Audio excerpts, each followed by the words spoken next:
Single parenting isn't easy. We understand. Most parents don't plan to go it alone, but you can still make the most of this journey for your children and yourself. In fact, if you and your family are on that journey, this podcast is for you. Welcome to the Single Parent Advocate community and to our podcast. And here are your hosts, single parent founder Stacy Poitras, and broadcast journalist, single dad and friend, Daryl Moody. All right, folks, you found us, the Single Parent Advocate podcast. I am Daryl Moody, joining you from my home studios here in Orlando, Florida. Stacy Poitras, she is the Single Parent Advocate. She's in those beautiful everybody. SPA studios there at the Venture X Louisville, the Realm at Castle Hills in Dallas, Texas. And we're joined again by Brent Sutcliffe. Of course, he is using his Twitch channel, Rack TV, all to raise money for Single Parent Advocate. How was your week, guys? How are we? I've been doing really good. We have totally been hitting the ball out of the park with all of our school supplies. Got a huge thank you to say to Matthew 6 Ministries, and I think even some more folks that are going to be coming alongside of us. So I have boxes, Daryl, boxes and boxes of school supplies in my living room and getting ready to load in and start sorting and stuffing into backpacks. And then, coming back from vacation is kind of crazy. I have been so busy. It has really been, hard to stay on top of everything. I felt like, I'd worked a little bit while I was there on my vacation, but I think I only worked enough just on the urgent things that were timely. And then when I got back, it was like, whoa, Katie, bar the door. Yeah. Well, that's what we want to talk about this week, because it is the summertime and you just got back from vacation. I've got a vacation this weekend. Many American families are planning their vacations, but for single parents, no vacation is just a vacation. A vacation is an adventure in and of itself. But you and I are both kind of taking personal trips. You went down to the Bahamas with some friends. I'm going to go fishing with my buddies. But let's start with your vacation. I'm way more jealous of yours. Where you were in the Bahamas? Where were you? What did you do? Who are you with? All right, so I have a really, really dear friend from church. We've been friends for more than 15 years, and she moved to Florida right before the COVID pandemic really shut us all down last March. And so she literally moved to Florida, her and her dog, got her apartment, moved in, and then the world shut down. And so I haven't ever gone to see her apartment. So the whole idea about me going to see her when it was safe to travel again and everything has kind of been floating around for a while. Well, it turns out, for her birthday, she had another girlfriend who has property in the Bahamas. And so we basically accompanied her friend to the Cat's Meow on Elbow Cay, and we had a girls' trip.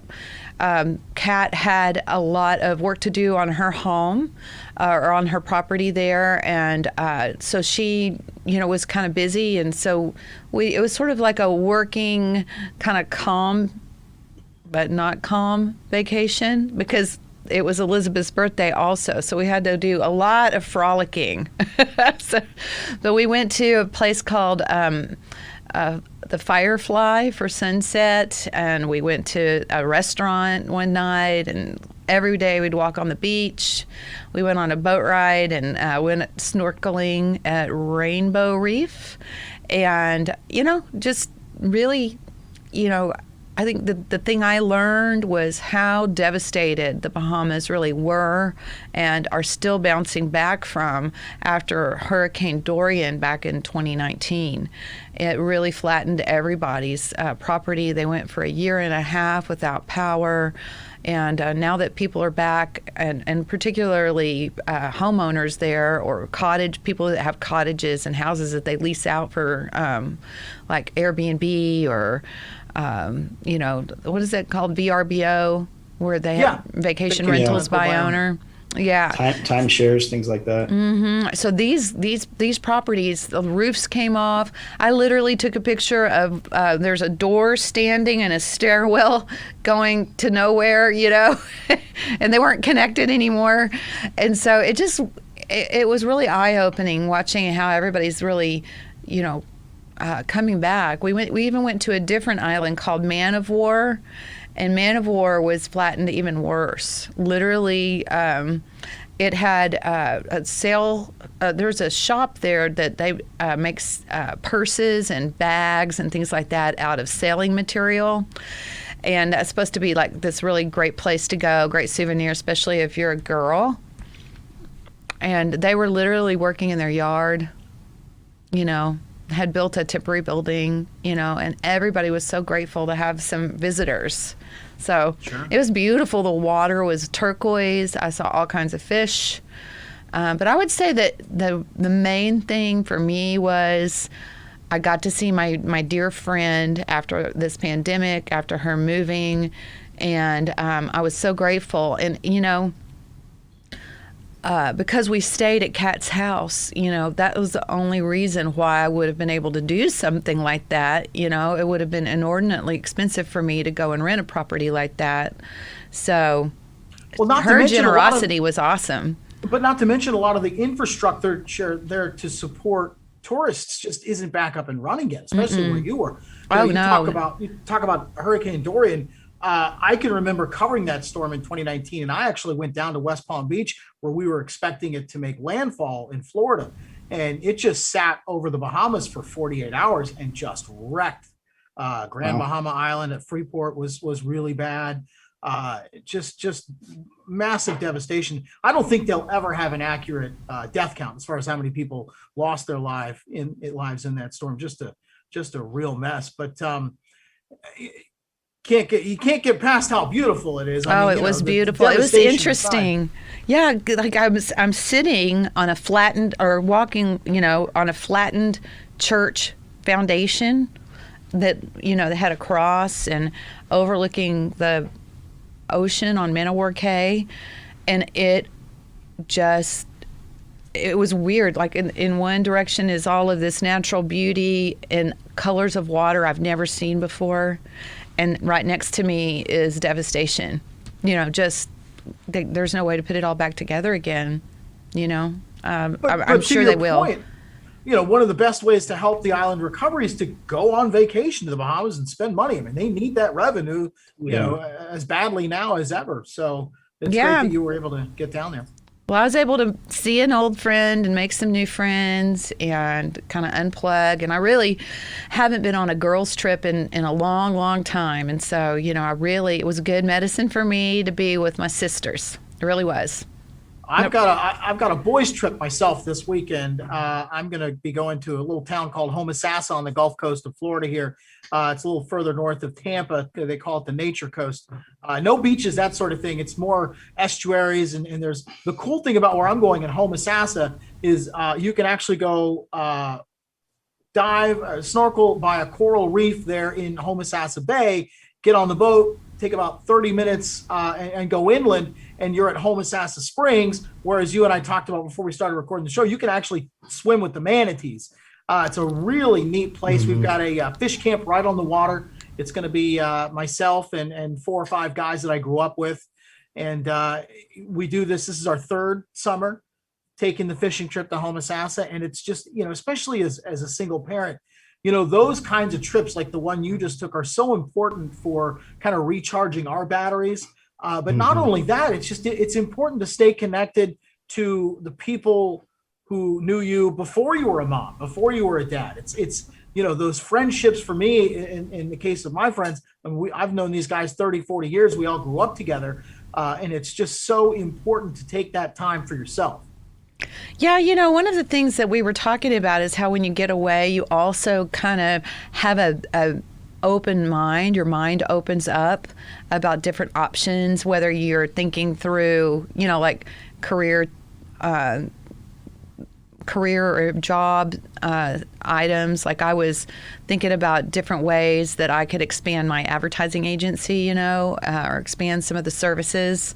And, I don't think while I was just doing all the tasks here, through the week, I would have thought about that, and so it was really pretty cool, talking about, a lot of videography and things that we do, and taking it, maybe down a different business vertical than what we've been working with only right now, which is largely hospitality. So, yeah, it can kind of recharge your batteries. Getting out and about can help expand your mind, and I don't know, adventure is fun.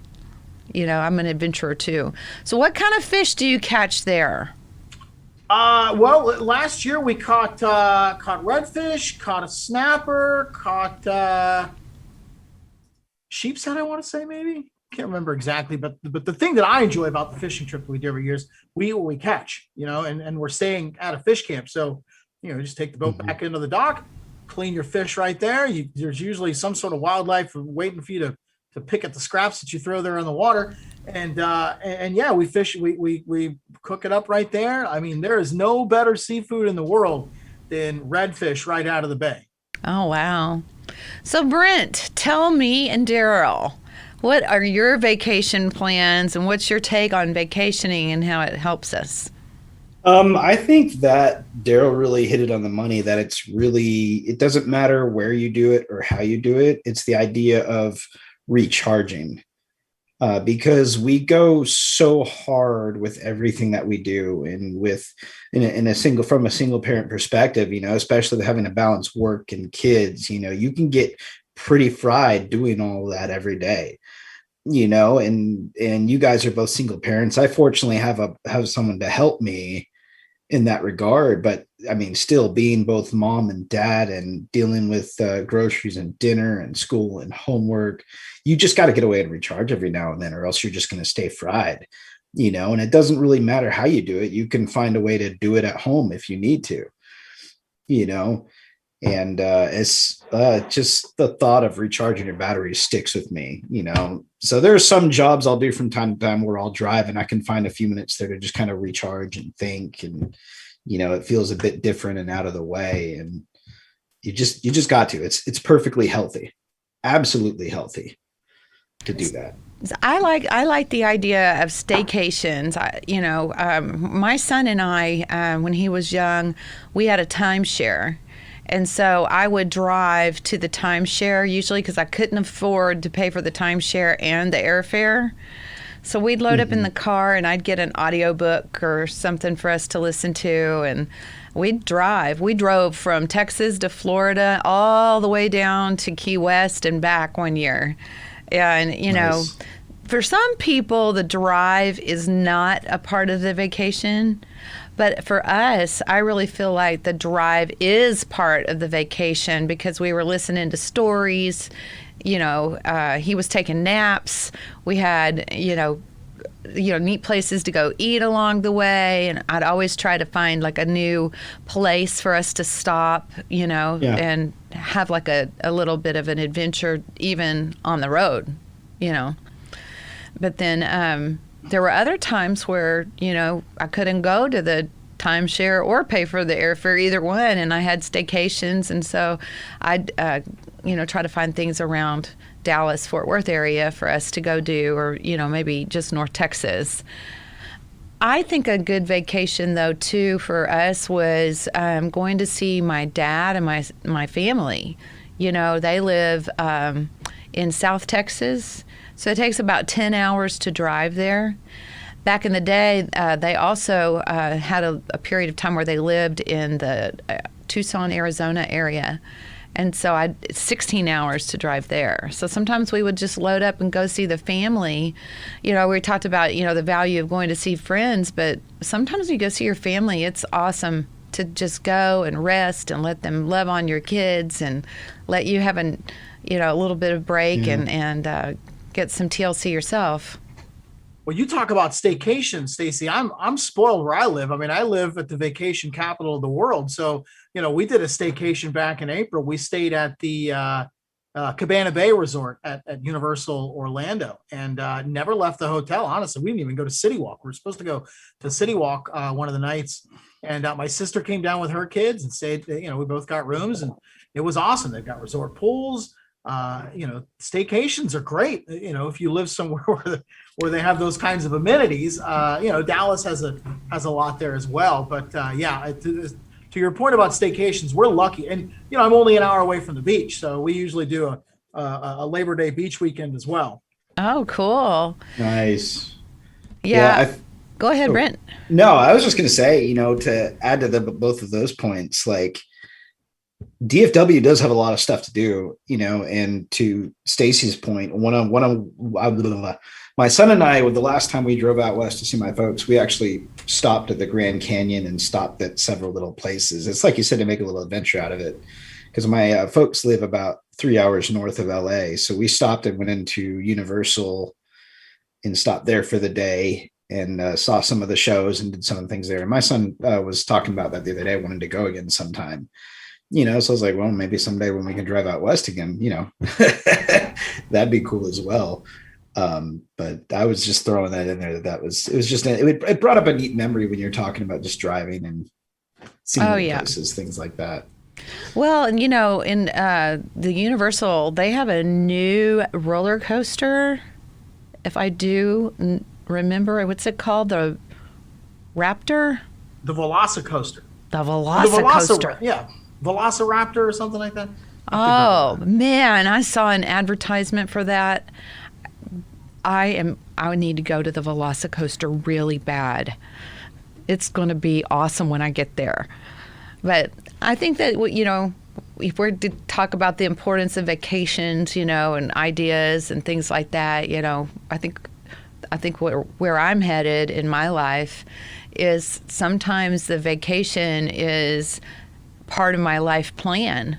Like I have to budget for it. I know I need to get away. I have to budget time for it. I have to, prepare for it so I can go, and I would be in my own priority system. Like there's some things I would do without just so I could go on vacation. If it was an either or scenario, I probably, would give up something in my regular everyday budget just to make sure I could get out of town at least once a year.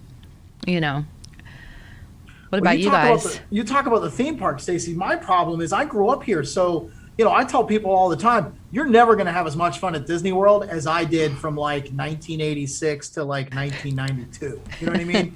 But at the same time, it's not fair to like cheat my kids out of that experience. So, I find myself, begrudgingly going over to the theme parks with the kids.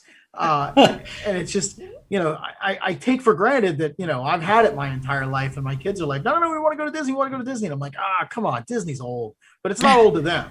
So for me, the challenge is, I'd much rather go to the beach and post up somewhere and watch the waves crash, but I have to remember that, I have little girls and they love princesses and there are plenty of princesses. You got to get the spark back in your eyes, Daryl, and make it all new again, You've got to find something new. To your point, I have kind of found that watching my kids experience that stuff for the first time.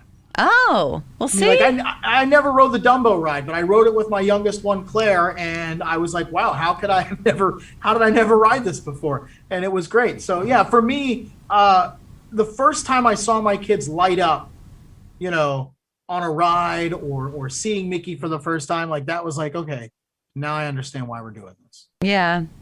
Well, and I here in Dallas, we have Six Flags and we have all different kinds of water parks and things like that. And I see what you mean about, wow, okay, it's time to go back to Six Flags for our annual Six Flags trip, But, think about a way to make it interesting and fun. Like, if life gives you a do-over and you get to do it over, then, what are you going to do differently while you're there or discover, to make things a little more fresh, I think that's a really good advice. I used to love to go on museum tours also.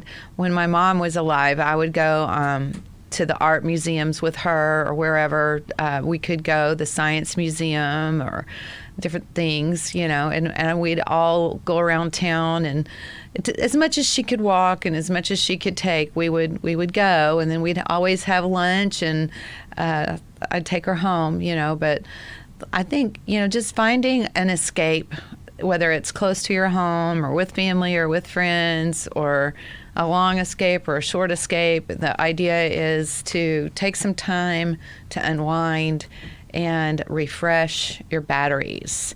And, curiosity, find something you're curious about and learn about it and go see it, like glass blowing. I always loved glass art, I like to go watch people do glass blowing. And now that it's opened back up for a little bit for us all to travel and to do that, it'd be really a shame to lock yourself in for too much of a time. We've all learned what it's like to be locked in, right? Well, and I'm afraid we might be learning again what that's like with where they're talking about this fourth surge and the Delta variant. And, here in Florida, the cases, the positivity rate where I live in Orange County is basically tripled in the last 3 weeks. They're talking about masks again.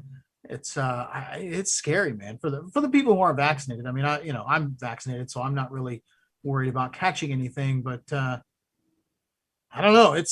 We could be back to locking down and stay at home 3 weeks to stop the spread again, but I don't know. We'll have to see how that works out.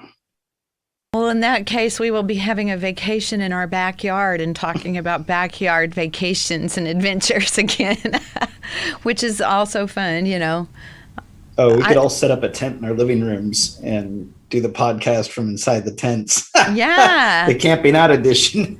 That's right. And a tent in the backyard with some chimenea and, make the best of it. Yeah. I mean, that's all you can do a lot of times is plan for the worst and hope for the best and, make those memories. Cause a lot of times, there were a lot of bad times we had growing up, but man, I remember the good times my parents don't even remember. I'll bring that up to my dad from time to time, and he doesn't even remember it, but I just remember him taking me to Denny's as like a 6 or 7 year old. And we had a shake and we talked.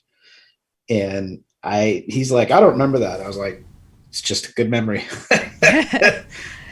But, and we could think about the theme parks and all that stuff. And, you could think about the waves crashing, Daryl, and your girls may just remember Dad on the Dumbo ride with me someday. And that's going to stand out and you're going to be like, I'm glad I did that. Yeah, for sure. Yeah.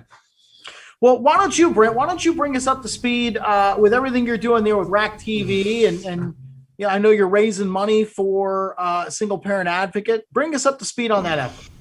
Well, it's just been doing the course, talking about it, spreading the word. I hear soon I have about $325 or so more to donate. I'm going to keep dropping in and working on some plans because I've just been blessed that the audience is growing, that there's going to be more I'm going to be able to do. That's more time to get the word out. And so working on the next set of event plans and hopefully have some more stuff to go badink-a-dink right into the SBA bucket. And that's maybe another parent and maybe another kid, maybe another set of school books that we can do, to put some hope in the mix. Amen. People need it. People need it. I was just going to say that money is going to go, immediately toward the back to school efforts that you are doing there, Stacy. And I know you touched on it earlier, but just kind of, where are you in that effort? So far we have about 100 families signed up. 100 families usually turns into 300 or 350 children and teens and students. We should call them students in this setting, I guess.